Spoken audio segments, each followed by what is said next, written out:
अस्सलाम वालेकुम नाज़रीन, SS न्यूज़ सां गॾु मां आहियां हिरा अब्बासी।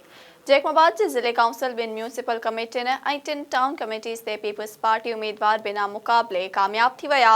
ज़िले काउंसिल जे चेयरमैन लाइ मीर ताहिर खोसो, वाइस चेयरमैन लाइ नईम अख्तर उर्फ रिज़वान ओढो बिना मुक़ाबले कामयाबी माणी, जॾहिं त म्यूनिसिपल कमेटी जैकमाबाद जे चेयरमैन लाइ मीर ग़ुलाम अब्बास चखराणी, वाइस चेयरमैन लाइ आसिफ अली अबड़ो जी कामयाबीअ जो नोटिफिकेशन पिणु जारी कयो वियो, जॾहिं त म्यूनिसिपल कमेटी ठुल्ह जे चेयरमैन लाइ शाहज़ेब सरकी ऐं वाइस चेयरमैन लाइ अब्दुर्रहमान मुर्डो कामयाब थिया आहिनि, जॾहिं त टाउन कमेटी गढ़ी खैरो जे चेयरमैन लाइ खैर बख्श शेलहाणी ऐं वाइस चेयरमैन लाइ माणक कमल कामयाबी माणी।